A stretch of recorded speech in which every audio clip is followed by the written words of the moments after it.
Buongiorno, buongiorno, benvenuti a Focus TG, il nostro appuntamento di pranzo. Insomma, da ora fino alle 13:30 rimaniamo in compagnia, andiamo un po' a vedere quello che succede a Nord-Est, grazie ai nostri colleghi delle varie redazioni di Media Nord-Est, i loro servizi ma anche i loro collegamenti in diretta, quindi ci sposteremo come sempre anche nelle varie città per vedere che cosa ci porta l'attualità. Insomma, partiamo come sempre noi dalla cronaca, poi naturalmente spazieremo anche a 360 gradi.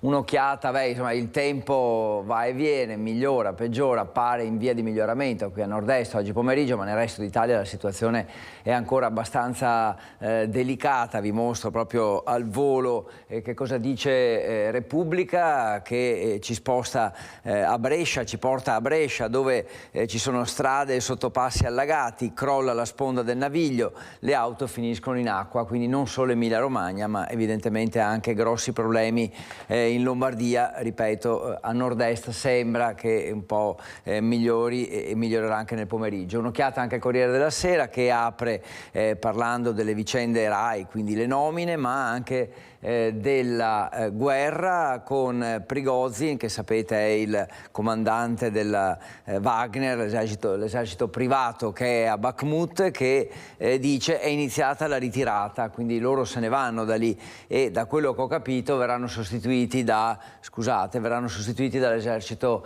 russo regolare. In Russia ora, dice sempre lui, c'è il rischio rivoluzione, insomma, parole forti, poi cercheremo di approfondire, capire di che cosa si tratta. Dicevo come sempre la cronaca, insomma, che ci porta in questi primi minuti di Focus TG a esplorare quello che accade nelle nostre città. Torniamo su una vicenda di ieri, andiamo a Padova dove c'è stato un incidente mortale lungo la 13, un incidente che è veramente stata una tragedia e che è costato la vita a un cittadino cinese. Adesso scopriamo negli sviluppi delle ultime ore delle indagini che è stato denunciato per guida in stato di ebbrezza e omicidio stradale il 60enne padovano che era alla guida dell'auto che ha investito questo cittadino cinese. Vediamo. Aveva un tasso alcolico di 1,40 microgrammi, di quasi 3 volte superiore al limite consentito. Il 60enne padovano, denunciato per guida in stato di ebbrezza e omicidio stradale, che martedì sera ha investito e ucciso lungo la 13 tra i caselli di Monselice e Terme Oganee un cittadino cinese di 48 anni. Erano circa le 22 quando la vittima, che viaggiava a bordo di un Audi in direzione di Padova con altri 2 connazionali, dopo aver tamponato una Smart era sceso dal veicolo per controllare eventuali danni. Una manovra pericolosissima, soprattutto in autostrada, ricordano le forze dell'ordine, che potrebbe essere costata la vita al cittadino cinese. Non si era accorto della presenza di alcuni uomini in carreggiata il padovano alla guida della Mercedes, che li ha investiti senza lasciare scampo al 48enne. 3 i feriti grave, il conducente della Smart ricoverato a Padova. Non preoccupano le condizioni degli altri 2 cittadini cinesi. Le indagini sono condotte dagli agenti della Polizia Stradale di Rovigo. Grazie a Chiara Gaiani per questo aggiornamento. Ne avevamo parlato ieri di questo incidente, ma avete sentito ci sono sviluppi abbastanza forti, ecco, e quindi noi continueremo ad aggiornarvi se ci sarà dell'altro. Rimaniamo sempre a Padova perché è sempre lo sviluppo di una vicenda che è accaduta in questo caso alcune settimane fa, cioè lo stadio Appiani, che sapete è nel cuore di Padova, in Prato della Valle, e che sta per essere smantellato, o meglio una parte dello stadio, la gradinata, quella più vecchia diciamo così, sta per essere smantellata, è in fase di smantellamento da parte dell'impresa che se ne è presa carico, però non so se ricorderete ma qualche settimana fa dei calcinaci sono caduti da queste impalcature, da questo cantiere, e hanno colpito anche un'auto di passaggio. Lì la strada è abbastanza stretta, ci sono state notevoli polemiche, il comune diceva che era da chiudere tutta la strada, l'impresa insomma ovviamente ha portato avanti le sue ragioni. Allora cosa accade? Accade che su questo incidente adesso è stata aperta un'inchiesta. Sarà la Procura di Padova a fare piena luce sulla caduta di un calcinaccio durante la demolizione della tribuna est dello stadio Appiani. Erano le 14 del 28 marzo scorso, quando solo per un miracolo si è evitata la tragedia. Proprio in quei minuti lungo via Marghera era in transito un'auto con a bordo mamma e figlia di 15 anni. Il calcinaccio, una palla da rugby all'incirca, non aveva infranto completamente il vetro dell'auto e la quindicenne era stata colpita solo da alcune schegge che le avevano procurato lievi ferite. Ricevuta la relazione dei tecnici dello Spisal, la procura ha deciso di aprire un fascicolo. Il comune, che ha affidato i lavori di demolizione a una ditta terza, da subito aveva chiarito che in base agli accordi la strada doveva essere chiusa al traffico di veicoli e pedoni in alcune fasi del cantiere. La procura vuole quindi fare chiarezza su eventuali responsabilità e capire se a causare la caduta del calcinaccio sia stato un errore umano. Nel frattempo i lavori di demolizione non sono ancora stati completati, resta infatti da abbattere la parte bassa per la scoperta di amianto nella gradinata est. Ecco, stavo guardando che domani sarà una giornata importante perché sono previsti scioperi, ce lo dice anche il Corriere della Sera, che dice domani lo sciopero dei trasporti, a rischio treni, bus e metropolitane, però ci sono delle fasce garantite ovviamente per i lavoratori fino alle 8:45, dalle 15 alle 18, mentre a Roma alcuni mezzi circoleranno regolarmente, quindi sarà un po' da capire che giornata sarà. Ma il tempo a Brescia, l'abbiamo già detto, non avevo visto che sono caduti 65 mm di pioggia in un'ora e mezzo, una vera bomba d'acqua, che c'è stata anche qui in Veneto questa mattina, in alcune città la bomba d'acqua c'è stata, però insomma credo sia durata relativamente poco. Parlo per Padova, visto che ero lì, è stato anche un temporale questa notte, ma insomma la situazione dovrebbe essere in via di miglioramento. E come dicevo, poi insomma andremo anche nelle nostre città per sentire un po' che aria tira, cosa sta succedendo. Ci sono delle notizie di cronaca che vanno assolutamente approfondite e sviluppate. Intanto, sempre per la cronaca, andiamo a Treviso, perché a Meolo, anzi per la precisione, perché c'è un'intera comunità sotto shock, perché Massimo Benetton, campione di kayak, aveva vissuto lì ed era nato lì. La tragedia ieri in serata nel torrente Aurino, in provincia di Bolzano. Massimo Benetton era stato anche per molti anni meccanico della Pinarello. Era la sua passione da sempre, quando poteva usciva in kayak. Campione di questo sport, Massimo Benetton, 55 anni, è stato uno dei pionieri del kayak freestyle, dopo aver fatto parte della nazionale nella disciplina della discesa. Il 55enne veneziano si era trasferito da qualche tempo a San Candido. La tragedia è avvenuta la scorsa sera. L'uomo, assieme ad alcuni amici, hanno deciso per un'uscita sul torrente Aurino. Ad un tratto è accaduto il dramma, il kayak si è capovolto.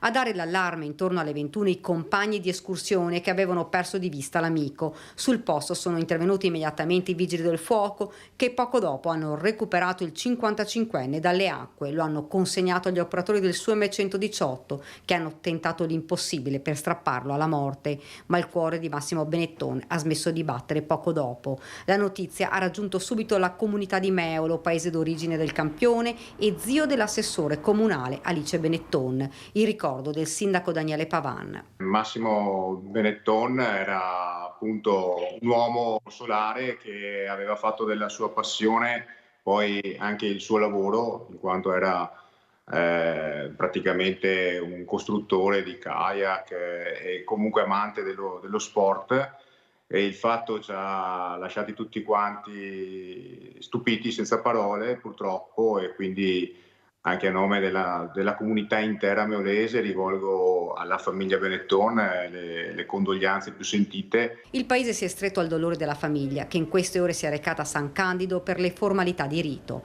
L'amministrazione comunale, ha spiegato il sindaco, è a disposizione per qualsiasi necessità. Eccoci tornati, dunque sono le 12:09, tra poco usciremo dallo studio, anzi usciamo subito perché ci colleghiamo con Francesca Bozza che è in diretta e che si sta occupando di questa vicenda con dei risvolti da giallo. Sicuramente Anica Panfile, la ragazza che è stata trovata e insomma da un punto di vista trovata morta e che da un punto di vista delle indagini ha delle novità che arrivano proprio dalla procura, dal tribunale. Allora sentiamo Francesca, quali sono gli aggiornamenti di questa mattina? Sì, buongiorno. Abbiamo incontrato pochi minuti fa il capo della Procura di Treviso, il dottor Martani, che ha convocato la stampa per gli aggiornamenti sulla morte di Anica Panfile, la 31enne trovata senza vita nella tarda mattinata di domenica nelle acque del Piave, al di sotto di un viadotto a Spresiano. Ieri l'autopsia e il dottor Martani ha spiegato che dall'esame autoptico non sono emersi segni che depongono per la morte da asfissia per annegamento. Viene però approfondito, verranno effettuati ulteriori esami con prelievi di tessuti, esami istologici.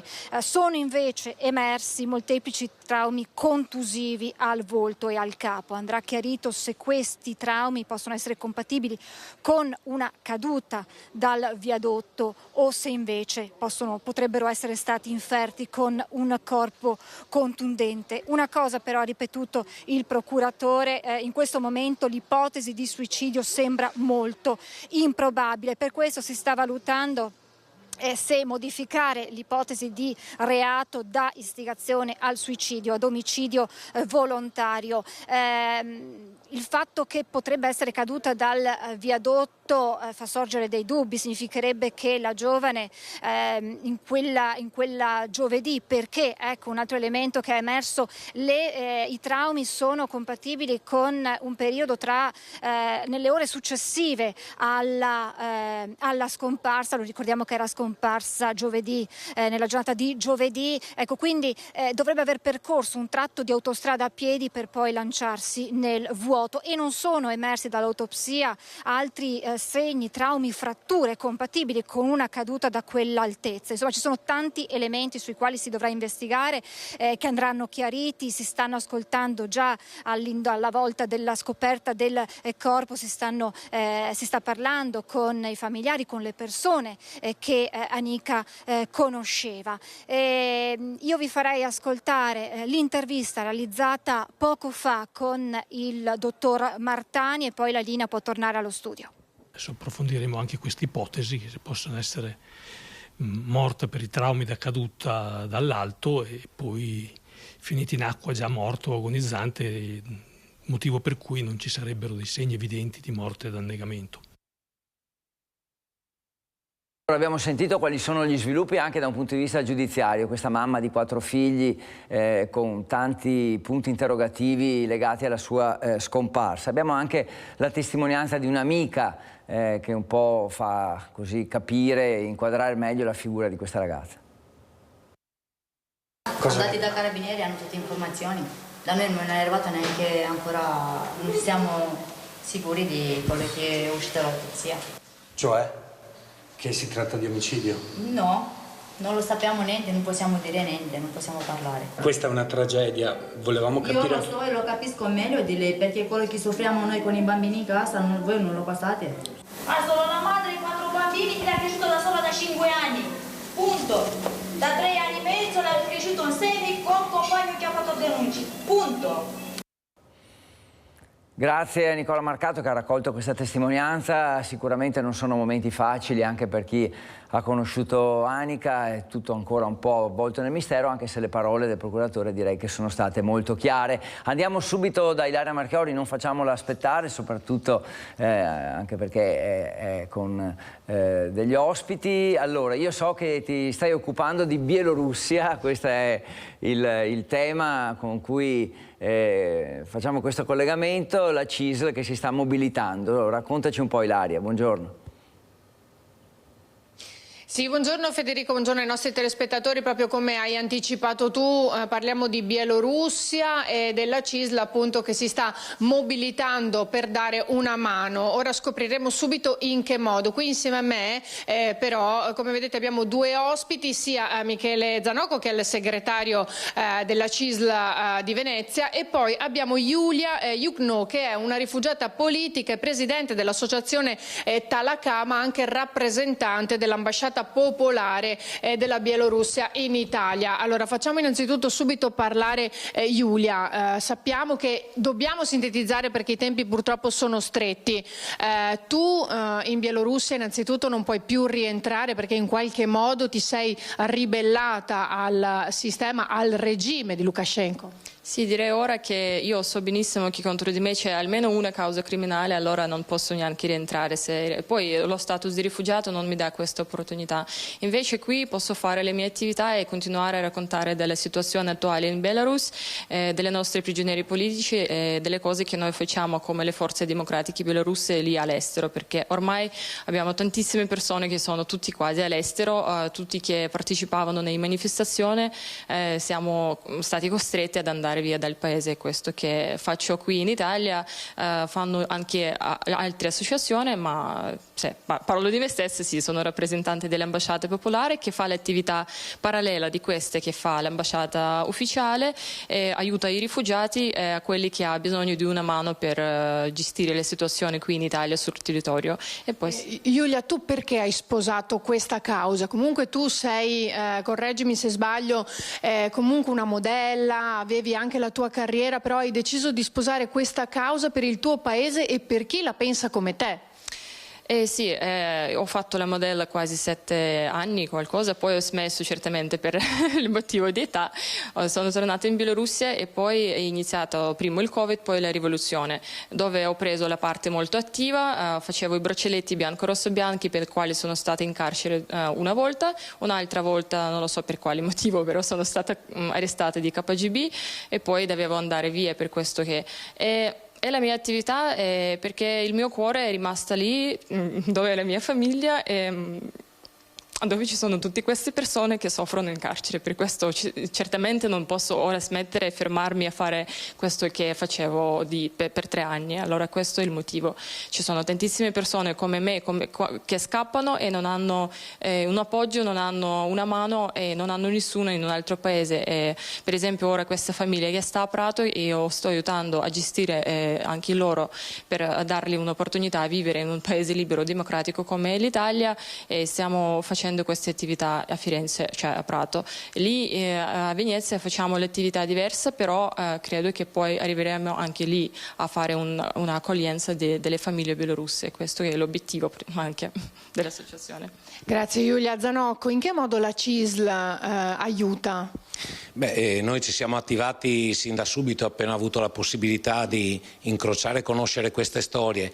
Noi aiutiamo sostenendo innanzitutto la persona di Giulia, le attività dell'associazione con le risorse che riusciamo a mettere in campo. Abbiamo messo in campo una serie di iniziative già l'anno scorso, abbiamo ospitato, grazie a una raccolta fondi e in parte finanziata anche con servizi da parte del Comune di Venezia, 33 persone al centro Morosini al Lido, di questi 22 bambini, tutti piccoli e piccolissimi, figli di rifugiati politici, quindi col papà in carcere, per dare loro 3 settimane di sollievo. Oltre a questo stiamo seguendo un progetto per il sostegno alle famiglie dei prigionieri politici in Bielorussia, trovando le risorse per poter dare appunto i denari alle famiglie che in Bielorussia sono rimaste per poter continuare a vivere. Grazie a Michele Zanocco, grazie a Yulia Yukno che continuerà il suo lavoro nel nostro paese e quindi anche a Venezia, e grazie anche alla CISL che sostiene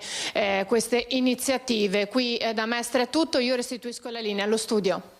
Grazie Ilaria, grazie ai tuoi ospiti, tema di grande attualità anche questo, ovviamente tutto quello che sta accadendo insomma in quella parte del mondo lo seguiamo con grande attenzione. In un'altra parte del mondo però c'è un altro caso che stiamo seguendo, è quello della hostess veneta che è stata arrestata per una questione ancora abbastanza complicata, e arrivano le dichiarazioni del ministro degli esteri Tajani, Antonio Tajani, che ha detto: mi sono interessato alla vicenda parlando subito con le autorità saudite, abbiamo avuto una risposta positiva, il console è andato a visitarla, il padre l'ha sentita.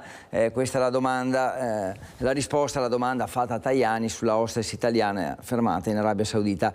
Bisogna evitare che inizi il processo, non è un caso facile, ma lei sta bene ed è seguita costantemente dal consolato e da Roma, e faremo tutto il possibile per la soluzione della vicenda. Quindi c'è, diciamo, un obiettivo chiaro, che è quello di evitare che si arrivi al processo, ci pare di capire, quindi l'impegno delle nostre autorità diplomatiche è questo.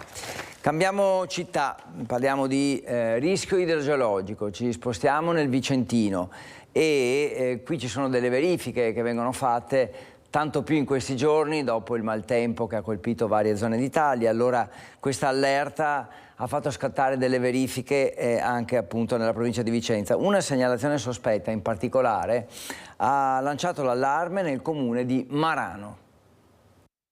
Marano Vicentino si scopre improvvisamente ad alto rischio idraulico. Un tratto tombinato del torrente Rio delle Pietre che attraversa la piazza centrale del paese è a rischio cedimento. Il manufatto, eseguito tra gli anni 50 e 70, è stato oggetto nei giorni scorsi di numerose verifiche e perizie. Un tratto di 600 metri tra via Canè e via Capitello richiede la massima attenzione. E ci sono dei tratti con un livello di rischio che abbiamo identificato con il rosso, e che quindi significa che gli elementi strutturali della tombinatura hanno dei punti deboli tali per cui potrebbero purtroppo dar luogo a cedimenti anche improvvisi. Con una ordinanza oggi il traffico veicolare è stato deviato, spostato il mercato e il percorso degli autobus, ma c'è anche un tratto del torrente che scorre sotto le case e attività commerciali. Alcune palazzine sono state fatte sgomberare. Arriverà anche per loro una nuova ordinanza che li obbliga ad intervenire per risolvere le situazioni di rischio, perché chiaramente gli edifici sopra, su cui non abbiamo ovviamente fatto nessun tipo di perizia perché quella spetta ai tecnici dei privati, però gli edifici costituiscono un rischio per la pubblica incolumità, non solo perché in conseguenza di un cedimento della tombinatura potrebbero avere dei problemi anche gli edifici, ma perché se dovesse cedere qualche parte della tombinatura con un edificio sopra, chiaramente creeremo anche una occlusione di un corso d'acqua con i problemi che possiamo immaginare. Il Rio delle Pietre è generalmente in secca durante tutto l'anno, ma costituisce una valvola di sfogo insostituibile per lo smaltimento dell'acqua nei momenti di forti precipitazioni. Questa è la priorità data agli interventi che ora Comune e Consorzio di Bonifica dovranno approntare. L'intervento sarà rispettoso di questa condizione e del fatto che dobbiamo imparare dagli errori che, ripeto, a partire da purtroppo gli anni 50 sono stati fatti sul nostro territorio. E sempre su questo argomento, che a quanto pare insomma è abbastanza delicato e di attualità, e con questa questione dell'emergenza a Marano, che dovrà comunque essere gestita in maniera corale da tutte le forze in campo, e questo l'abbiamo capito, e c'era in programma anche un incontro pubblico nelle scorse ore, e quindi insomma una vicenda che a Marano decisamente direi cattura l'attenzione, anche se invece abbiamo raccolto le voci dei cittadini, molti non erano ancora ben a conoscenza di questi rischi. Sentiamo. Non sapevo di essere a rischio, questo è certo. Sono contenta che comunque facciano le cose prima che succedano i guai. È una notizia abbastanza grave, diciamo che deve essere presa posizione e verifica della situazione e soluzione anche. E sarebbe mesa Maranda da chiudere, perché tutto quanti i corri passano sotto il paese. Non è il mio problema, bisogna avere che pensa prima di coprire i torrenti. La prevenzione ci vuole e ce n'è anche troppo poca. Io sono arrabbiata perché aspettano che arriva il disastro e dopo ci pensano, è troppo tardi.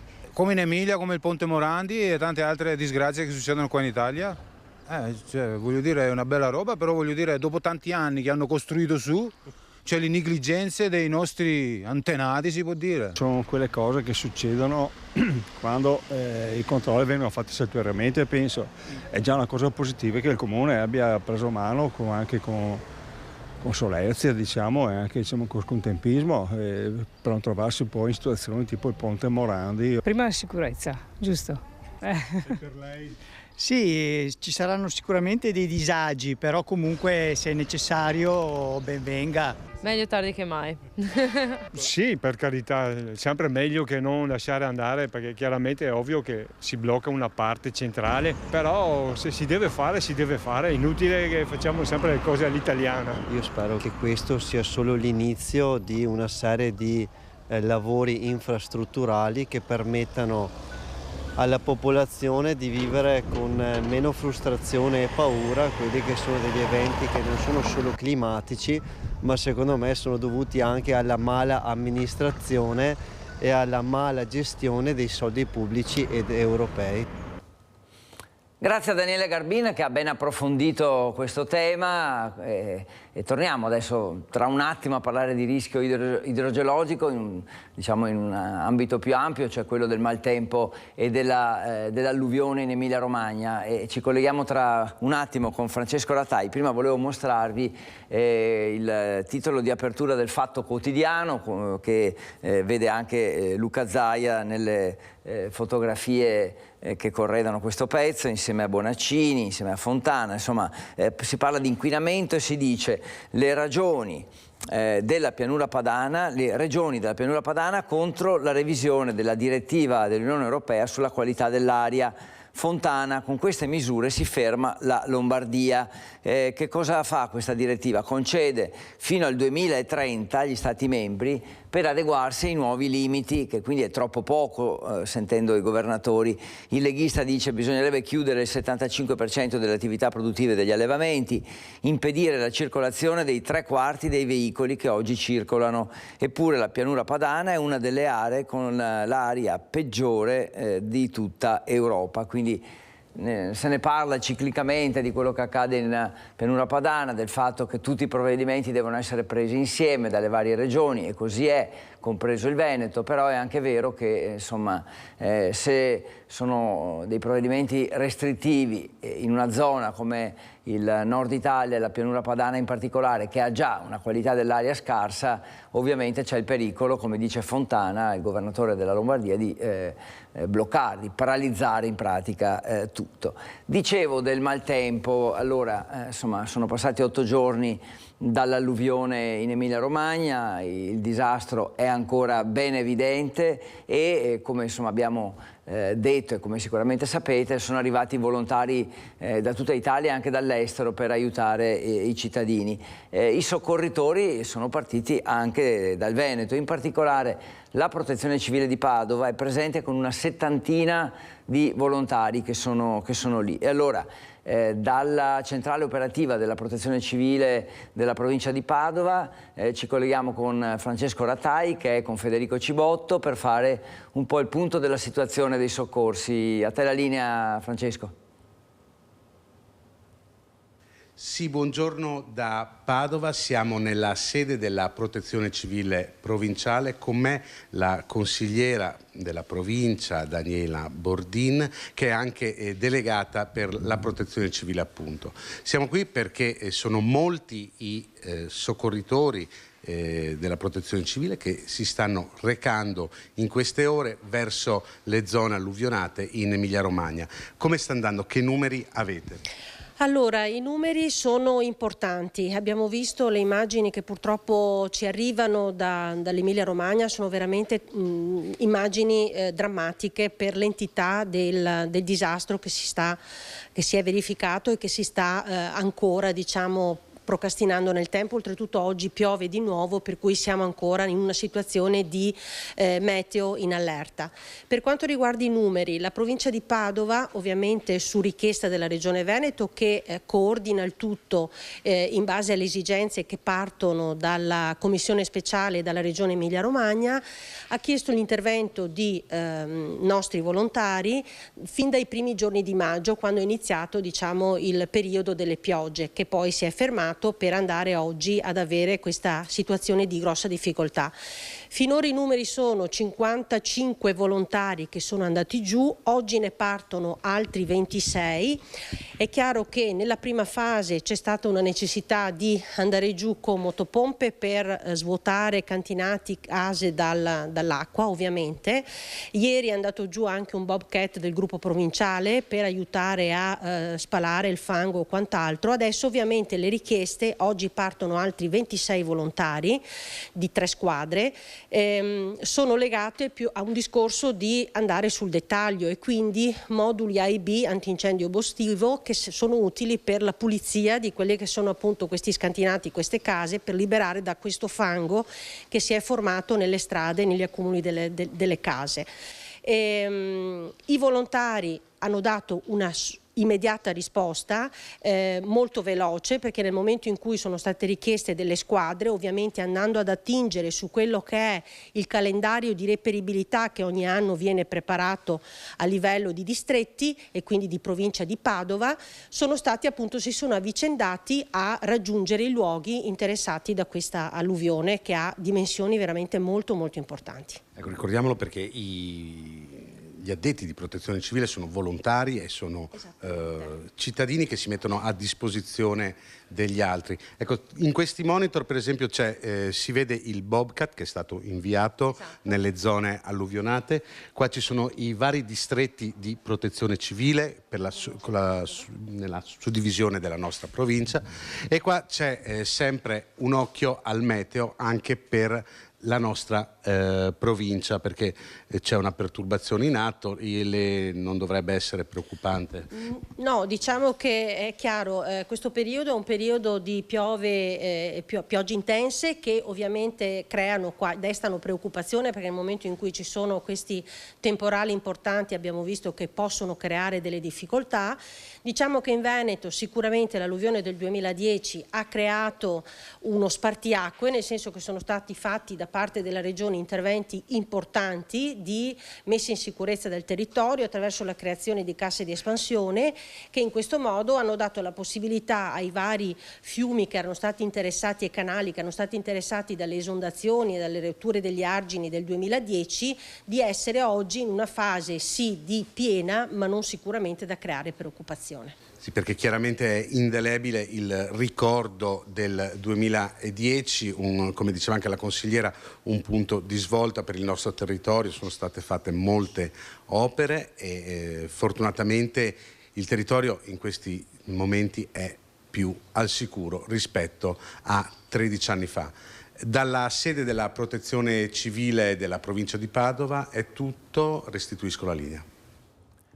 Grazie Francesco Rattai, grazie alla tua ospite, grazie a Federico Cibotto che è con te. E quindi punto della situazione sulla protezione civile, parliamo di alluvione, parliamo di Emilia Romagna, e allora il quotidiano insomma un po' di riferimento di quella zona, il Resto del Carlino, che ovviamente, anzi non ovviamente, perché prima si occupa di un omicidio in centro a Bologna, un uomo ucciso a coltellate e c'è già un arresto, ma naturalmente poi ampio spazio a quello che sta accadendo. Allora, von der Leyen e Meloni che sono attese in Emilia Romagna, il governatore Bonaccini, serve il fondo di solidarietà europeo, l'elenco dei paesi ancora allagati, il preallarme per l'emergenza sanitaria, perché adesso il pericolo con l'acqua stagnante è quello appunto di malattie che ovviamente potrebbero arrivare, e poi un altro reportage che è un po' video e un po' di testo da Ravenna, dove si dice che Faenza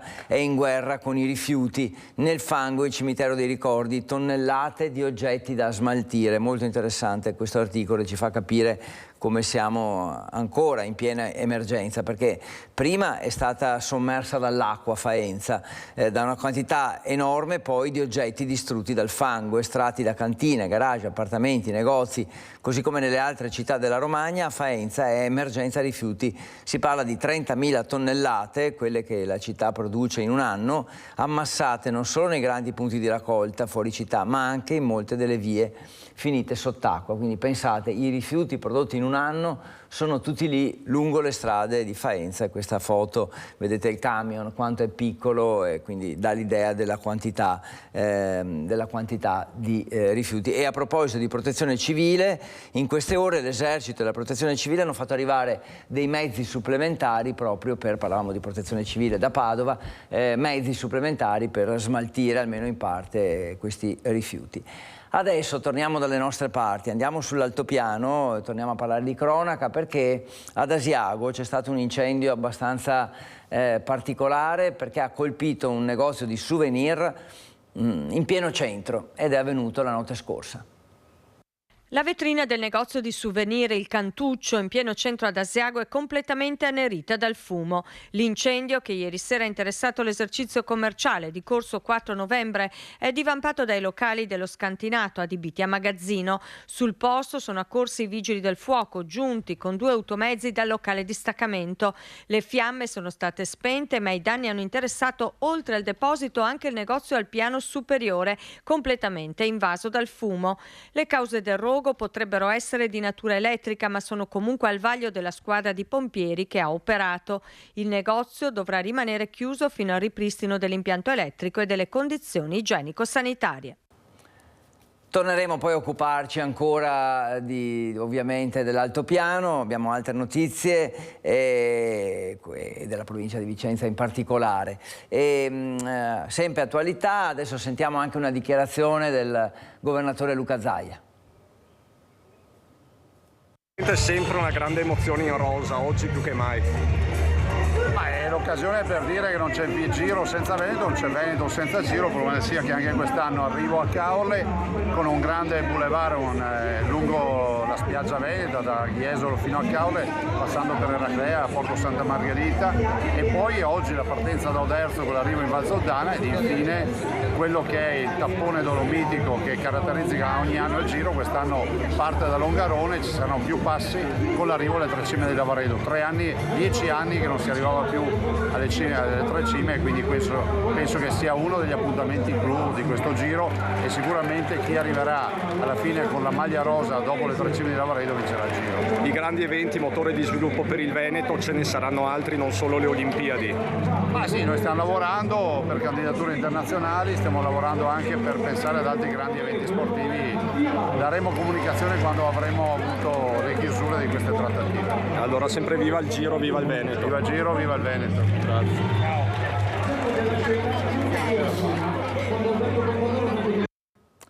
Giro d'Italia che ieri era a Caorle, ecco quindi l'intervento del Presidente del Veneto, che tra l'altro però insomma anticipa che ci saranno altri eventi in programma nella nostra regione, quindi verranno svelati a breve, e quindi altro sport ad altissimo livello in regione. E ne parleremo però poi del Giro d'Italia, perché oggi c'è il primo tappone dolomitico, quindi provincia di Treviso diciamo in evidenza. C'è il nostro Christian Arboit che è a seguire questa pagina sportiva importante, il Giro d'Italia, poi ci collegheremo con lui e adesso parliamo di una bomber, o meglio parliamo di una delle vittime di una bomber che diciamo ha parlato ai nostri microfoni. Sentiamo. Non penso di meritarmi questa punizione. Ti prego, mettiti una mano sulla coscienza, vedi di non farlo più, perché so che altre persone hanno sofferto. Per te non farlo più. Io vado sempre in cimitero perché no, perché io in cimitero ho il mio papà, la mia mamma e mio fratello, e poi tengo, quando vado per loro, tengo in ordine 10 tombe dei frati, che da bambina io sono cresciuta all'ombra del santuario di Motta e li ho conosciuti tutti. Nel tornare indietro dai loculi che hanno fatto una cappella ai frati, capisce? Perché poi raccoglieranno quelli che sono per terra. Sono passata davanti a questi loculi che in orizzontale sono 6 le tombe e in verticale sono 4. ho visto che non c'era neanche un cero. Ho detto ma che peccato, tutti hanno un cero e questi morti non hanno un cero. Allora, siccome li avevamo messi quasi a tutti e c'erano delle tombe che ne avevano 2 o 3 di ceri, capisci?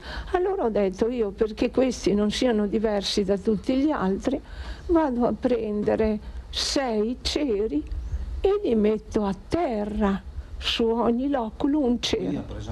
Io ho messo 4 ceri per terra, poi me ne mancavano 2. Ho alzato gli occhi e questo cero era in una nicchietta, capisci? In una nicchietta, ma bello, normale, solo che era un filino più alto del normale. Questa era l'intervista di Annita Buosi ai nostri microfoni del novembre 2001, perché è stata una delle vittime di una bomber, era rimasta ferita all'occhio quando nel cimitero di Motta di Livenza era appunto rimasta colpita dall'esplosione di un ordigno che era stato piazzato da una bomber lì. Purtroppo la signora Annita, 85 anni, si è spenta proprio in queste ore, ecco perché l'abbiamo ricordata con questa intervista che le avevamo fatto, proprio avete notato, nei giorni in cui era rimasta ferita, parliamo del 2001, e allora condoglianze alla famiglia di Annita Buosi.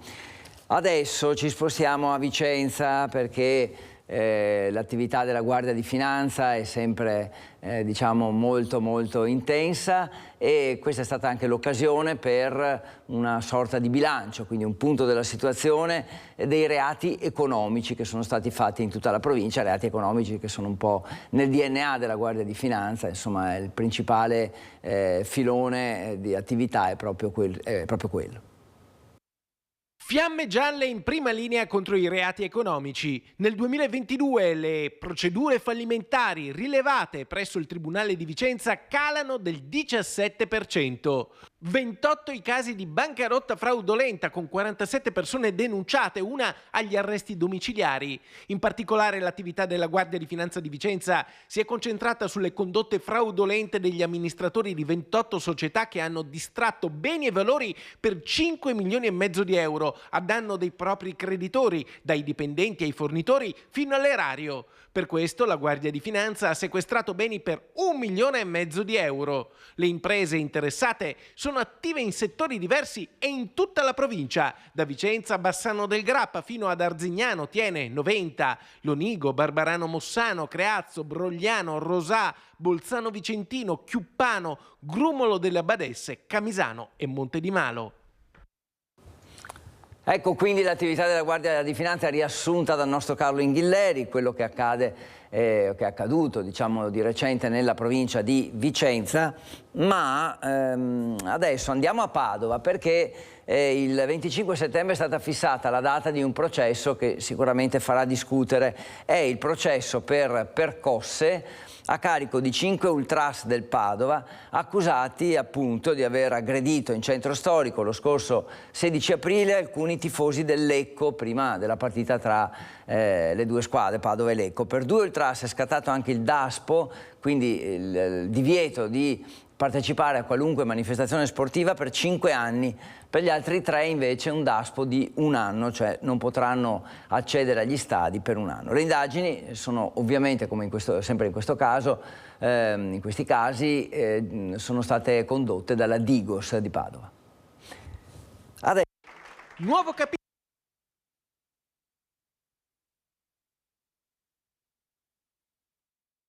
La politica, insomma, è l'argomento del giorno, ci avviciniamo al ballottaggio, quindi è evidente che sale la febbre in città, forse sale anche un po' la tensione, proprio per capire meglio cosa accadrà quando si andrà al voto domenica e lunedì. Però c'è anche la cronaca nera, possiamo dire, collegata in qualche modo purtroppo al ballottaggio, perché si parla di PD, cioè 2 lettere che sono state aggiunte con vernice rossa su diversi manifesti elettorali di Giacomo Possamai, quindi atti vandalici denunciati in questura dal candidato alle amministrative, candidato del Partito Democratico, insomma una brutta pagina di politica.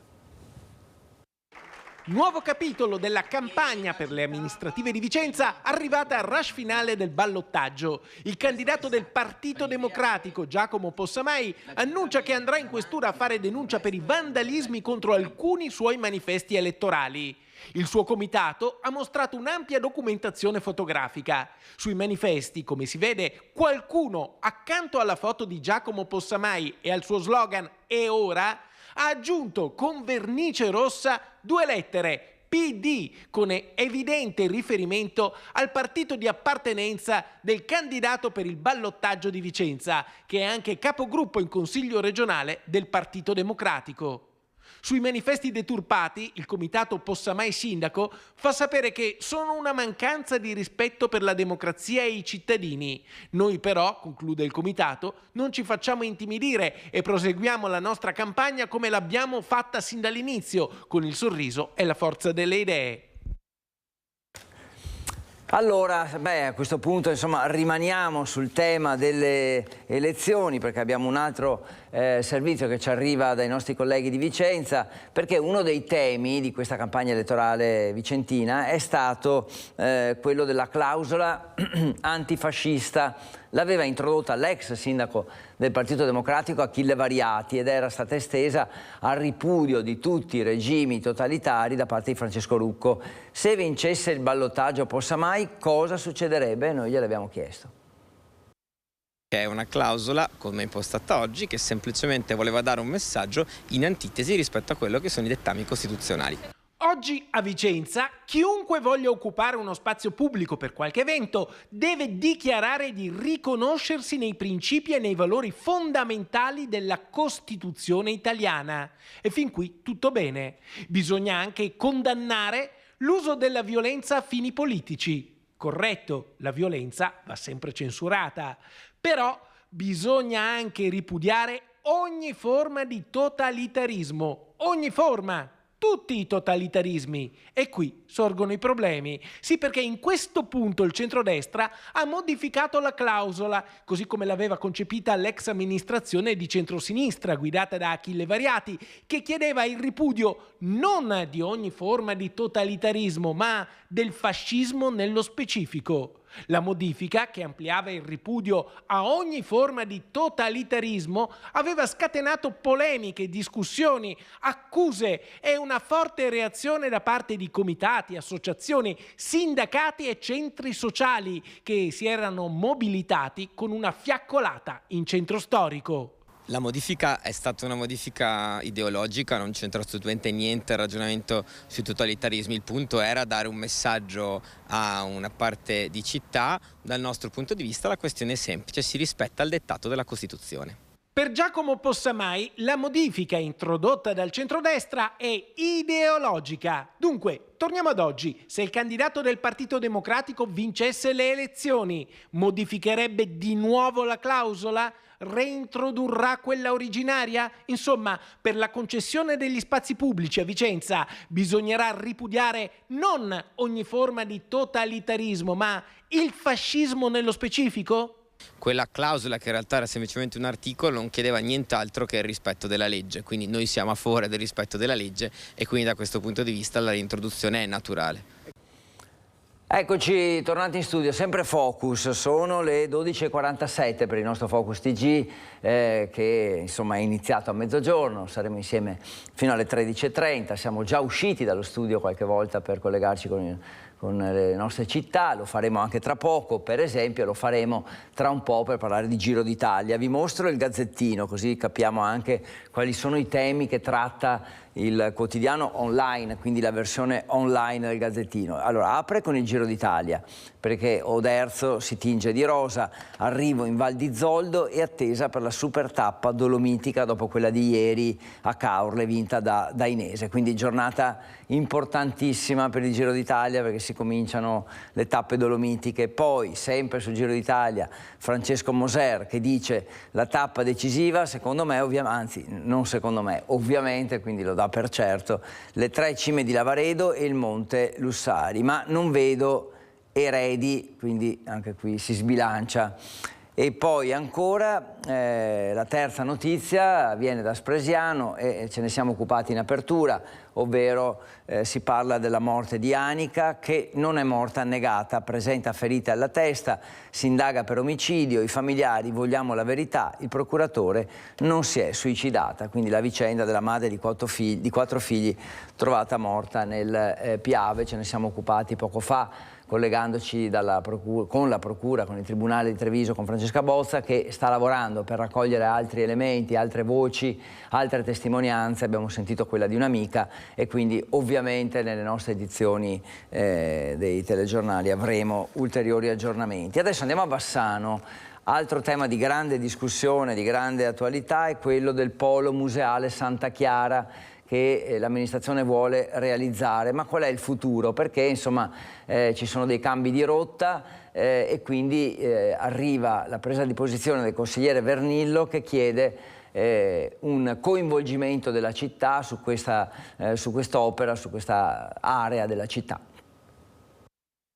Polo Santa Chiara, anzi Polo dell'Innovazione o Genius Center, di sicuro è l'ancora incompiuta da troppi anni nel cuore di Bassano.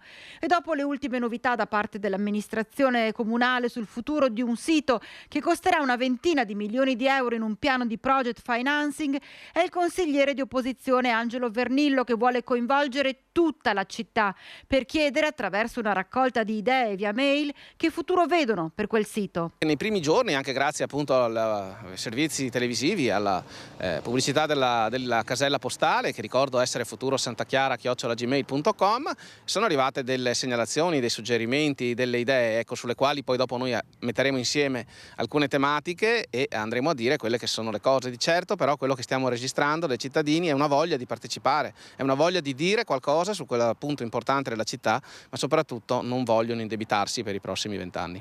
È proprio Vernillo che ancora una volta lamenta la mancanza di dialogo da parte della sindaca Elena Pavan sui grandi temi di Bassano, tra cui proprio il Polo Santa Chiara. Su tutti i temi importanti della città non c'è mai stato un dialogo, non solo con la città ma nemmeno con il Consiglio Comunale, ma pensiamo semplicemente alle questioni del piano Mar, pensiamo alla questione del Teatro Astra, pensiamo alla questione del Genius Center, dell'ex Polo Santa Chiara, pensiamo alla questione della viabilità. Tutti i grandi temi della città sono stati abbandonati da questa amministrazione o tirati fuori solamente come spot, come vetrine inutili che non hanno portato assolutamente a niente. E questa è la situazione, quindi anche il dibattito politico molto acceso su questo futuro del Polo Santa Chiara.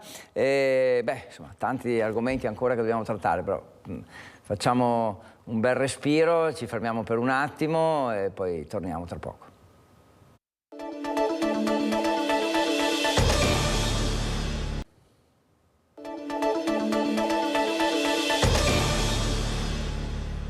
Bentornati, 12.53, come sempre Focus TG, che lo ricordo continua fino alle 13.30, rimarremo in compagnia fino a quell'ora.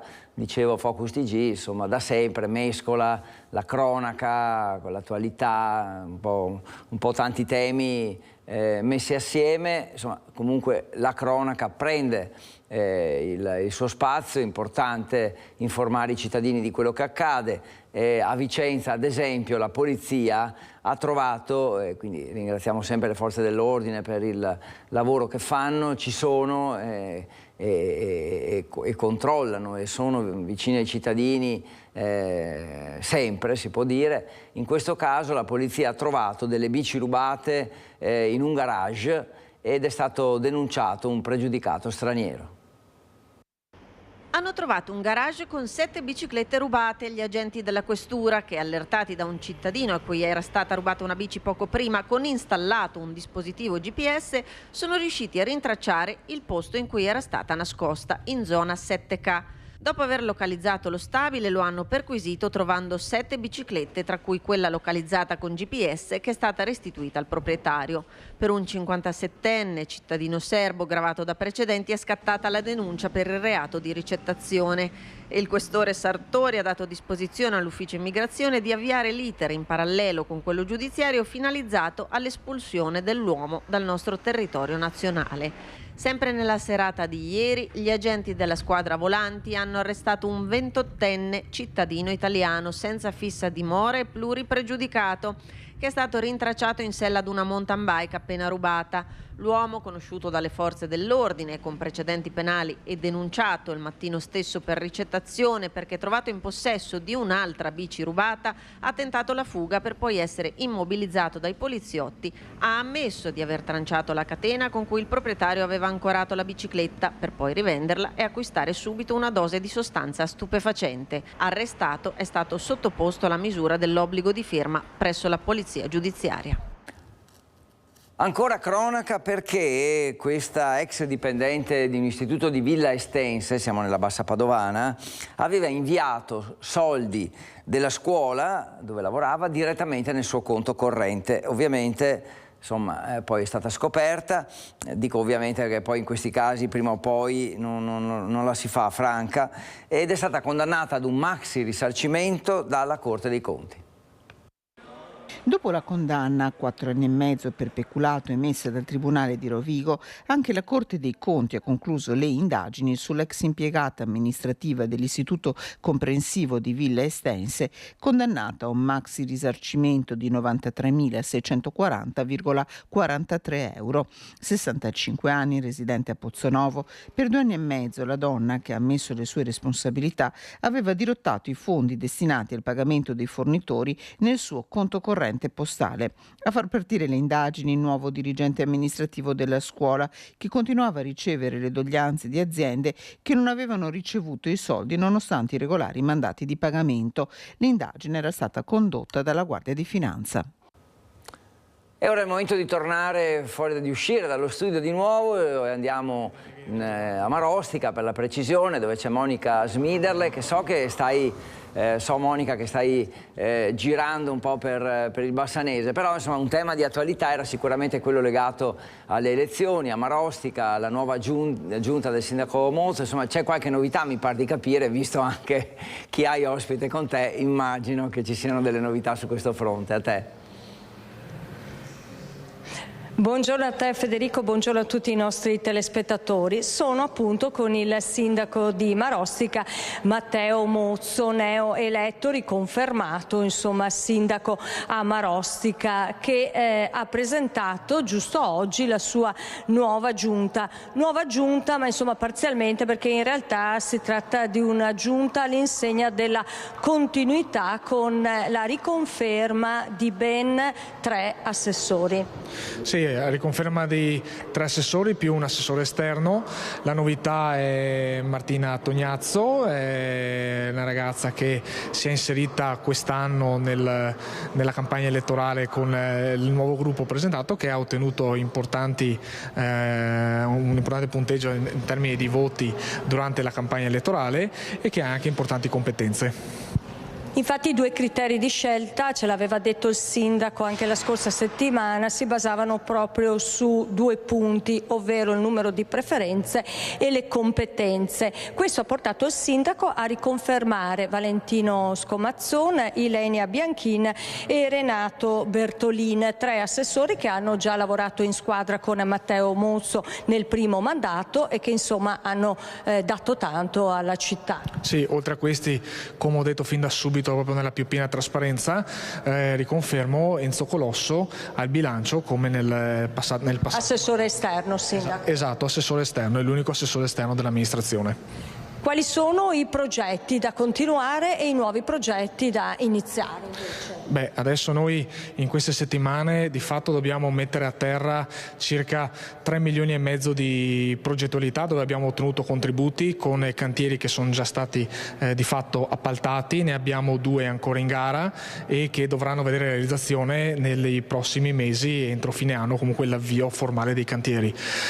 Stiamo partecipando, stiamo ragionando su altri bandi, abbiamo numerose progettualità in essere. Alcuni contributi li abbiamo presi di fatto e saputo che li avevamo presi 3 giorni prima della scadenza del mandato, e quindi queste cose qua vanno ad aggiungersi naturalmente al già fatto tanto, ma che devono essere realizzati per ottimizzare i servizi sul territorio. E si è appena conclusa la conferenza stampa di presentazione dell'area urbana pedemontana, che è questa nuova realtà che ha portato ad ottenere ben 14 milioni di euro di contributi contributi che saranno suddivisi tra 13 comuni che sono dislocati appunto lungo l'asse della superstrada pedemontana. Marostica da questo progetto che cosa porta a casa, Sindaco? Allora, di fatto noi portiamo a casa le risorse di tutti quanti i piani d'ambito, quindi le progettualità diffuse legate al territorio assieme, e dopo ci siamo focalizzati in richiedere un servizio che adesso è al vaglio della Regione. Devo ringraziare SVT per la disponibilità e anche i vari sindaci. È un progetto di larghe vedute e prevede il collegamento tramite mezzi elettrici dei 2 ospedali, quindi di Bassano e di Sant'Orso. Questa idea è nata dopo aver realizzato, in corso di realizzazione infatti della nuova stazione delle Corriere, che è stata a volte, anzi diciamo è stata molto criticata da una parte delle minoranze e che però abbiamo voluto portare avanti. Marostica si candida ad avere il primo sito per la ricarica di questi mezzi, di fatto perché è già stata studiata proprio per poter accogliere questa tipologia di nuovo servizio extraurbano. Insomma, avete capito che si sta lavorando a molti progetti a Marostica. Io ringrazio il sindaco Matteo Mozzo per la disponibilità restituita. Sì, al volo, ma volevo solo chiedere una battuta al sindaco su un tema che mi viene in mente ogni volta che nomino Marostica, cioè sul turismo, che cosa c'è? Dallo studio, sindaco, mi chiedono sul turismo, sulla parte relativa al turismo. Ho visto insomma che Marostica sa raccogliere anche grandi numeri sul fronte del turismo per la partita a scacchi, sicuramente a personaggi viventi, ma non solo. Abbiamo anche in vista nel fine settimana la festa della ciliegia con questo prodotto principe della primavera marosticense. Sì, proprio per parlare di questa domenica io vi aspetto tutti quanti, naturalmente invito lei e anche tutti i telespettatori a venire a Marostica, perché c'è la festa della nostra Regina Rossa, la festa della ciliegia IGP, con la mostra mercato, dove ci saranno anche i premi per i produttori. Il tempo sembra ci stia dando una mano nonostante le importanti piogge delle scorse settimane che mettevano a rischio una parte importante della produzione, che però ci vede in recupero. E nei prossimi mesi ci saranno moltissimi eventi già calendarizzati, nonostante sia andato appena adesso a elezioni. Di fatto come amministrazione avevamo già programmato tutti gli eventi fino a Natale di quest'anno, proprio perché non volevamo essere quelli che poi in caso di sconfitta elettorale venissero additati come quelli che hanno lasciato la città piantata, lasciata a se stessa. C'è già un ricco cartellone, il più importante sicuramente nelle prossime settimane è quello del Summer Festival, successivamente ci saranno gli eventi legati al centenario della partita a scacchi. Stiamo lavorando per avviare il cantiere per l'apertura del nuovo museo degli scacchi e nel mesi estivi ci sarà il completamento del teatro cittadino fermo da 18 anni. Il Politeama. Il Politeama, sì. Lì abbiamo ottenuto un contributo importante di oltre 870.000 euro, grazie anche al lavoro degli onorevoli locali, in particolar modo di Germano Racchella e dell'ex ministro Stefani, che hanno lavorato per portare risorse sui territori che noi abbiamo saputo, come posso dire, agguantare per completare questa grande incompiuta e che darà un nuovo slancio alla cultura non solo di Marostica ma dell'intero territorio. Federico, se ci sono altre domande naturalmente noi siamo a disposizione. Grazie Monica, ne avrei tantissime ma dobbiamo andare avanti. Grazie Sindaco Mozzo, complimenti naturalmente, in bocca al lupo per la sua legislatura e grazie da Marostica. Torniamo in studio ma per spostarci subito a Venezia, perché cos'è accaduto? È accaduto che ha preso per le braccia il ferito caduto in acqua, sostenendolo fino all'arrivo dei soccorsi. Ai nostri microfoni il pilota di un'imbarcazione della Veritas che è intervenuto per primo dopo l'incidente acqueo che si è verificato nel canale della Giudecca a Venezia.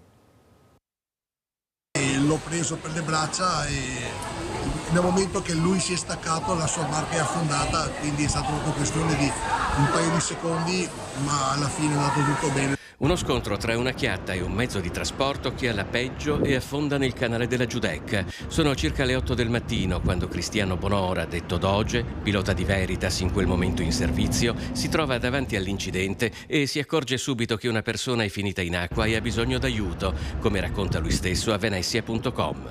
Ho notato una ressa tra barche ferme e una barca che stava per affondare, ho visto tanto fumo bianco ed era il fumo del motore della barca che stava affondando e non so se c'è stata una collisione, però ho visto che c'era una persona in acqua che aveva bisogno di aiuto immediato. Sulla dinamica dell'incidente indaga la Capitaneria di Porto. Ciò che è importante è che non ci siano state conseguenze gravi alle persone, grazie alla prontezza di Bonora. Non c'era molto tempo, allora mi sono avvicinato e gli ho detto al signore in acqua di spostarsi verso il lato della mia barca. Io sono sceso, bene, l'ho sostenuto finché è arrivata la barca di sommozzatori che alla fine l'ha recuperato e tirato a bordo. 30 secondi che però secondo me sono stati basilari per la sua vita. Eccolo Cristiano Bonora, detto Doge, mentre sorregge la persona in acqua in attesa dei soccorsi. Lo si vede in questo video ripreso con un cellulare da un condominio. Un gesto rapido, deciso, di quelli che fanno la differenza, di persone che fanno la differenza quando se ne presenta l'occasione. Stavo andando verso la mia zona che avevo in affidamento e in quel momento mi sono fermato perché ho visto che c'era un problema e è stato giusto così. Complimenti dunque a questo pilota. Ci spostiamo da Venezia al Friuli Venezia Giulia in particolare perché abbiamo il Messaggero Veneto, volevo mostrarvi, il Messaggero Veneto che si occupa principalmente di Udine, ma diciamo comunque del Friuli Venezia Giulia, e l'apertura è su questa coppia di Tavagnacco, insieme da 60 anni, marito e moglie muoiono a 8 ore di distanza, una vicenda drammatica ma nello stesso tempo sicuramente insomma anche una bellissima storia. E a Sequals sfreccia a 153 km/h su una strada con limite di 90, gli ritirano la patente. Il logo "Io sono Friuli Venezia Giulia" disegnato in un campo di orzo da un agricoltore, e poi siccità e guerra in Ucraina, così cambia l'agricoltura, meno mais, aumentano le coltivazioni di frumento e orzo. E ancora un'occhiata per vedere che c'è il fallimento del Pordenone Calcio diciamo in vista, tutto quello che c'è da sapere in 4 domande e risposte, l'approfondimento del Messaggero di Udine. Andiamo a Padova, dove si parla di migranti. La prefettura ha pronto un bando per cercare 2000 posti, 2000, lo ripeto, 1650 sono già occupati, quindi se ne aggiungerebbero, bisogna cercarne altri 400, ma l'accoglienza deve superare la fase dell'emergenza, spiega il mondo del terzo settore che è protagonista in questo caso. Il bando uscirà entro le prossime settimane, ma resta massimo l'impegno della Prefettura di Padova alla ricerca di altri 400 posti per l'accoglienza. In totale i migranti tra città e provincia sono già 1650, ma in questi mesi sono previsti nuovi arrivi, un fenomeno che va affrontato al di là dell'emergenza, pungolano le realtà che operano nel terzo settore. Se continuiamo ad affrontarla secondo una logica e quindi all'interno di un dispositivo di legge emergenziale, non riusciamo a venirne a capo. Il problema è strutturale, nel senso che il fenomeno migratorio, che negli ultimi 10 anni ha avuto un aumento continuo e ripetuto, deve essere affrontato con delle politiche che si rifanno a politiche appunto migratorie, di integrazione sociale e che riguardano i vari aspetti della persona, dall'istruzione al lavoro, alla salute e alla sanità. Del resto è chiaro anche l'appello che arriva dal mondo degli imprenditori, che nei migranti vede una risorsa umana preziosa per la cronica mancanza di forza lavoro che vivono alcuni settori. Questo è un elemento in più che si aggiunge alla possibilità che potremmo di dare al nostro territorio, che in questo momento ha bisogno non solo di manodopera ma anche di manodopera qualificata, la possibilità di un'integrazione a 360 gradi. Sarebbe l'occasione per dare una possibilità a queste persone di ricrearsi una vita e di fare delle politiche di integrazione che mirino non solo agli inserimenti lavorativi ma anche nel tessuto sociale e produttivo del nostro paese. È la microaccoglienza, ricorda Loris Cervato, la carta su cui puntare. Il Veneto in realtà è una regione che risponde quando si tratta di dare delle risposte dal punto di vista della solidarietà. Pensiamo all'emergenza ucraina dell'anno scorso, dove c'è stata una catena di montaggio solidale che è stata straordinaria. Io credo che sia il caso di replicare politiche serie, come in questo caso la gente veneta ha saputo dimostrare anche a livello istituzionale. Eccoci tornati in studio, usciamo subito perché uno dei temi del giorno è sicuramente il Giro d'Italia. Abbiamo detto prima, abbiamo spedito, lui non ci voleva andare, ma insomma abbiamo insistito, alla fine siamo riusciti a convincere Christian Arboit ad andare a Oderzo perché il Giro d'Italia è già partito, la tappa di oggi ha già visto i corridori partire e ci sono, dice la tribuna, adesso Christian ci dà conferma, parla di 15.000 tifosi in piazza. Guarda, non li ho contati uno per uno, Federico, è verosimile, è verosimile. Una marea umana in piazza del Duomo qui a Oderzo e non solo in piazza del Duomo, una città che si è fatta trovare pronta. Questa sera vi mostreremo le immagini di una giornata in rosa, di una giornata di grande festa, non solo sportiva, la città che si è presentata davvero al meglio, le scuole mobilitate, tanti bambini e poi non solo Pitergini ma persone provenienti da ogni angolo del Veneto e non solo, come sempre il Giro scalda i cuori anche di tanti stranieri. Ho parlato con diversi colombiani, sudamericani, insomma davvero una bella mattinata non solo sportiva, ripeto. Abbiamo parlato con il presidente del Veneto Luca Zaia, lo hai già fatto sentire, Zaia che si è soffermato sull'importanza dei grandi eventi per il territorio, grandi eventi che portano nuovi turisti ma che sono anche un volano per la manifattura. Pensate solo a quello che può rappresentare lo sport system in una regione come il Veneto, la filiera della bicicletta di Bassano e dintorni. Insomma, è un mondo che si muove accanto al Giro d'Italia che parla sempre più Veneto ormai da tanti anni a questa parte. La differenza la fa il Veneto con le sue tappe dolomitiche. Oggi è partita la prima tappa dolomitica qui da Oderzo, direzione Pala Favera, nel cuore della Val di Zoldo, 161 km di tracciato, 3.700 metri di dislivello, insomma veramente un numero impressionante. Il primo Gran Premio della montagna a passo della Crosetta, quindi quando la provincia di Treviso cede alla Bellunese attraverso il Cansiglio. Quindi una giornata tutta da vivere in attesa di un'altra tappa importantissima, quella di domani, la Longarone, Tre Cime di Lavaredo, una tappa rigorosamente bellunese, dolomitica, veneta e ovviamente lì si capirà chi sarà il vincitore finale del Giro d'Italia. Appollaiati a 30 secondi, praticamente nell'arco di 30 secondi, ci sono i tre grandi ciclisti di questo Giro, Almeida, Roglic e l'attuale maglia rosa Thomas. Insomma, grandi emozioni anche oggi, l'arrivo previsto in Val di Zoldo è verso le 5:10 e poi a Palafavera tra le 17:30 e le 17:40. Si riparte domani mattina e questo quando mancano meno di 1000 giorni ai Giochi Olimpici del 2026. Di grande evento in grande evento ci avviciniamo a questo appuntamento che per il territorio veneto, non solo bellunese, è ovviamente fondamentale. Se non hai domande, Federico, da Oderzo ti restituisco la linea e ovviamente per vedere le emozioni della piazza questa sera nei nostri telegiornali. Bene, grazie Christian, sempre preparatissimo e insomma con eventi di questo tipo è il nostro lavoro che si fa anche più volentieri, perché davvero stare in mezzo alla gente e soprattutto parlare di eventi così belli insomma ci apre il cuore. Bene, grazie Christian, ti aspettiamo in redazione ovviamente al tuo ritorno. Abbiamo una pagina di cronaca, però direi che prima di aprirla ci fermiamo per un attimo, brevissima pausa e torniamo da voi con Focus TG che terminerà alle 13:30, ve lo ricordo.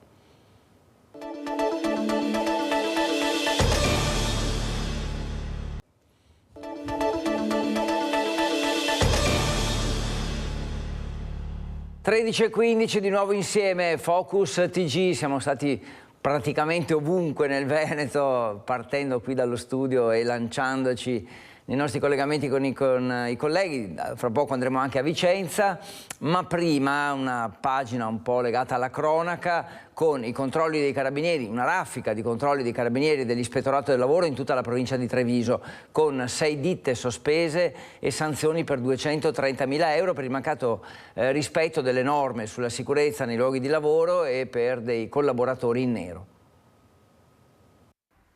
C'è il centro massaggi cinese a Susegana con 2 addette non in regola e diverse violazioni in materia di sicurezza, l'autolavaggio a Ormelle con un lavoratore in nero, carenze sulla sicurezza e lavoratrice non in regola anche in un negozio di parrucchiera a Montebelluna e poi ancora violazioni nel settore edile. In un cantiere a Roncade sono state sospese 2 aziende che stavano lavorando senza aver redatto il piano operativo di sicurezza, oltre a svolgere lavorazioni in quota senza predisporre idonei sistemi di protezione. A Castello di Godego gli operai lavoravano sul tetto di una casa per installare pannelli fotovoltaici senza che fossero stati predisposti sistemi di protezione per evitare le cadute. Anche in questo caso sospensione per l'azienda. È un vero e proprio bollettino di guerra quello che emerge dal bilancio delle attività di controllo del nucleo ispettorato del lavoro dei Carabinieri con la collaborazione dell'arma territoriale dell'Ispettorato del Lavoro di Treviso. Nel corso del controllo che ha interessato l'intera provincia sono state sospese complessivamente 6 attività imprenditoriali e sono state individuate numerose inadempienze in materia di sicurezza sui luoghi di lavoro, elevate sanzioni per 230.000 euro. Plaude ai controlli la CGIL. Benvengano, dice il segretario generale Mauro Visentin, a tutela dei lavoratori e delle aziende che operano correttamente. Vorrei dire che dopo aver chiesto invano per tanto tempo che ci siano delle strutture che funzionano, che ci siano le maestranze per fare i controlli, quando i controlli si fanno si trovano anche le situazioni di criticità e soprattutto si mettono in sicurezza i lavoratori e anche le imprese serie. Adesso parliamo di un blitz della questura negli immobili occupati a Vicenza, un blitz nel quale sono stati identificati 28 cittadini extracomunitari. Blitz interforze a Parco Città in alcuni immobili di via Catalani, zona al centro dell'attenzione anche per le ripetute segnalazioni arrivate dai cittadini che ne lamentavano il degrado. All'interno sono stati identificati 28 cittadini extracomunitari, in gran parte provenienti da Nigeria, Burkina Faso e Ghana, 11 dei quali con precedenti per reati di varia natura, soprattutto per spaccio di stupefacenti ed invasione illegale di terreni ed edifici. Accertamenti in corso per verificare se hanno il titolo previsto per restare in Italia. Controlli serrati ieri disposti dal questore sono stati effettuati anche in via Faccio e via Rattazzi, a Ponte degli Angeli, in corso Santi Felice Fortunato e ai giardini di Campomarzo. Anche questi luoghi segnalati come frequentati da soggetti dediti allo spaccio e al consumo di stupefacenti. Adesso andiamo a Treviso per il drammatico appello per la carenza di operatori sociosanitari nelle case di riposo, una situazione che diventa o che sta per diventare esplosiva perché la maggior parte del personale formato quest'anno lascerà le strutture di accoglienza per andare a lavorare negli ospedali. La questione verrà affrontata anche in Regione, in un vertice proprio in queste ore.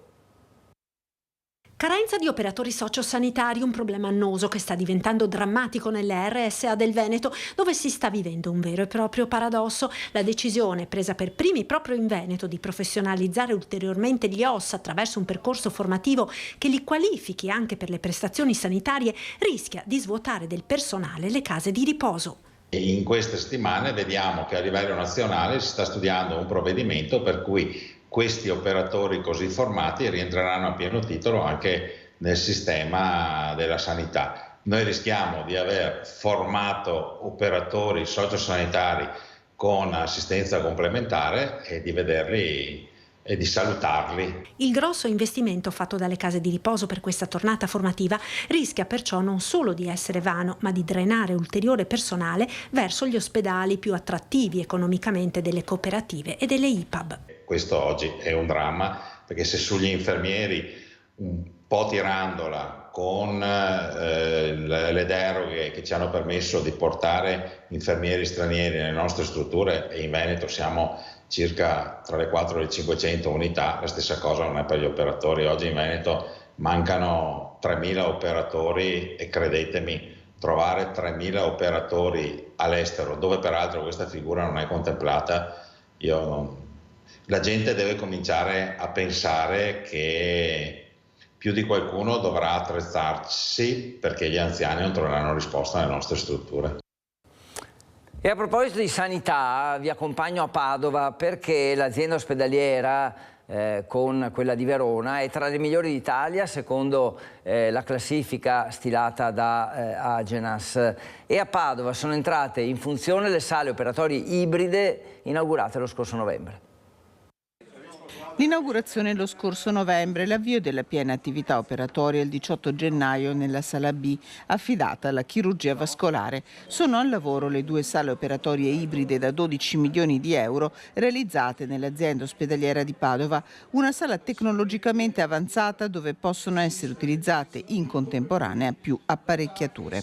È la mente umana che ragiona, che fa muovere le macchine, che decide, che pone l'indicazione all'intervento, che sa stabilire quando e quando doversi fermare. Questo è fondamentale. Non è che la tecnologia modifica il criterio di indicazione, il criterio di indicazione è la base. 150 gli interventi realizzati sino ad oggi con procedure ibride sugli 800 realizzati dalla chirurgia vascolare, con enormi benefici per medici e pazienti. Si riducono i tempi, si riesce a usare molto meno raggi, a essere molto più accurati e quindi di fatto il beneficio c'è per entrambi, per noi e per loro. Sale che a breve potranno essere usate anche in procedura d'urgenza e che dopo la chirurgia vascolare si aprono anche ad altre unità previa corretta formazione degli operatori. Una sala, la sala cosiddetta A, che è dedicata alla chirurgia vascolare, è praticamente utilizzata a tempo pieno. La sala B, che è dedicata alle altre specialità, sta via via sviluppando il suo percorso di implementazione. Nell'area ospedaliera prosegue senza sosta intanto anche il cantiere della nuova pediatria. I lavori si concentrano adesso sulla selezione di mobili e arredi. Obiettivo: completare l'opera entro il 2024. E come vi avevo anticipato ci spostiamo a Vicenza, dove c'è collegata con noi Luisa Bertini, che è insieme al candidato del Partito Democratico Giacomo Possamai, che illustra le 300 piccole cose da sistemare in città, la raccolta insomma delle segnalazioni dei cittadini, dalle buche ai marciapiedi all'illuminazione stradale. Sentiamo un po' più nel dettaglio questo, la linea a te Luisa. Sì, buongiorno a voi, buongiorno ai nostri telespettatori. Siamo in compagnia del candidato Giacomo Possamai per queste battute finali che portano al ballottaggio. Fino ad oggi la campagna elettorale si è concentrata sui grandi temi, dalla TAV alla sicurezza. Oggi Possamai lancia l'indicazione per i piccoli temi, quindi 300 piccole proposte. Di cosa si tratta? Ci prendiamo un impegno per i primi 100 giorni. Abbiamo raccolto 300 segnalazioni di cittadine e cittadini. Molto ci abbiamo lavorato con i nostri candidati nei quartieri di piccole cose da sistemare nei quartieri: cartelli divelti, buche, marciapiedi dissestati, fontanelle rotte nei parchi. Insomma, tante piccole cose che però fanno la differenza nella qualità della vita delle persone nei quartieri. Ecco, l'impegno che ci prendiamo nei primi 100 giorni è di risolvere tutte quelle che sono immediate, diciamo così, e però di avviare anche quelle un po' più complicate. L'obiettivo nell'arco di un anno è di completarle tutte e di metterle tutte a posto, e lo facciamo concretamente, nel senso che mostriamo una mappa con le 300 segnalazioni e da qui a un anno ci ritroviamo e vediamo se queste 300 segnalazioni sono state sistemate. Insomma, un modo concreto e serio di prendersi un impegno con i cittadini.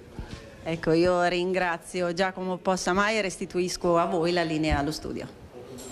Grazie a Luisa Bertini, grazie al suo ospite, e noi invece andiamo a Bassano perché c'è la vernice scrostata, ci sono le ragnatele, adesso anche i bisogni dei cani. Non c'è pace sul Ponte Vecchio, che è insomma il monumento nazionale di Bassano, e quindi piovono segnalazioni su questo. Colore scrostato a pochi mesi dall'ultima verniciatura, ragnatele onnipresenti, graffiti vecchi e nuovi.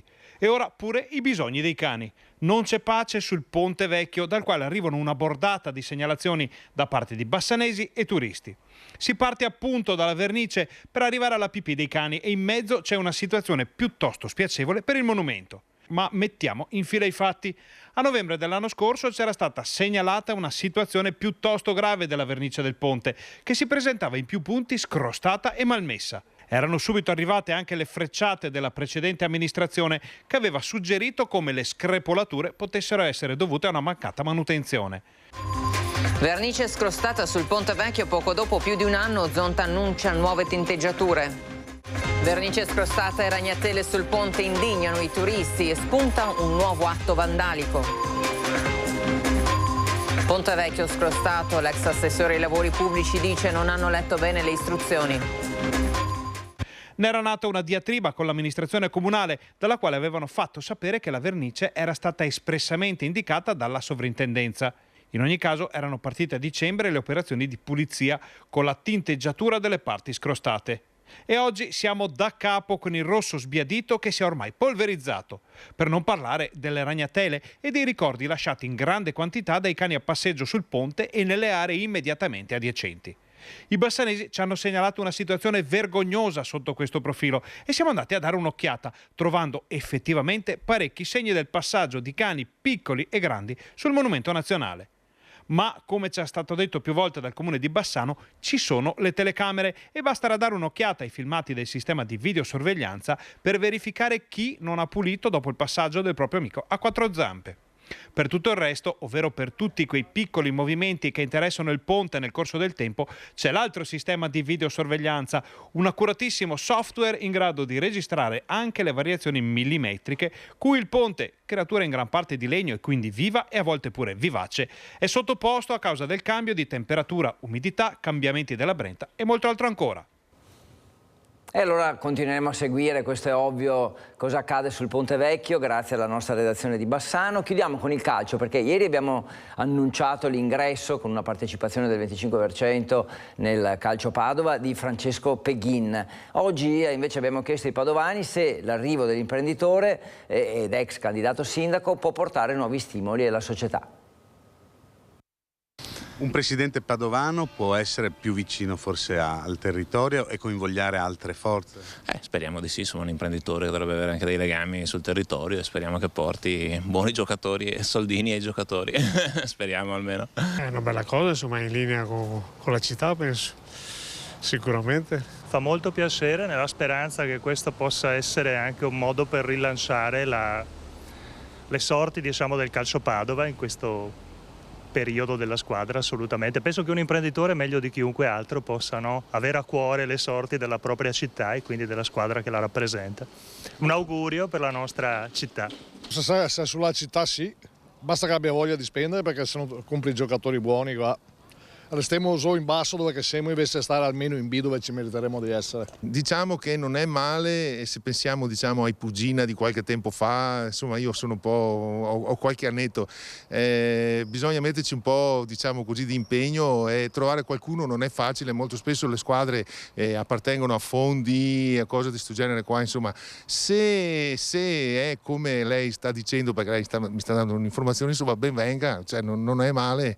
Berlusconi stesso ha preso il Monza insomma per questioni di cuore, speriamo che lo faccia lo stesso anche questo che lei ha poco citato. Amo il Padova, anche se non sono tifoso del Padova, perché io sono tifoso della Pro Vercelli, e il Padova, vincendo a Mantova l'ultima giornata, ha evitato alla Pro Vercelli i play-off. Quindi fatto contento anche un altro tifoso, non ha risposto sul futuro del Padova, ma insomma hanno risposto e bene tutti gli altri intervistati da Francesco Rattai. Dobbiamo salutarci, siamo arrivati alle 13:29, quindi io vi ringrazio per aver seguito Focus TG, vi auguro buon pranzo, se non avete ancora pranzato, buon pomeriggio, ma rimanete sempre con noi perché insomma le novità non mancano qui su Rete Veneta. Grazie e buon pomeriggio a tutti.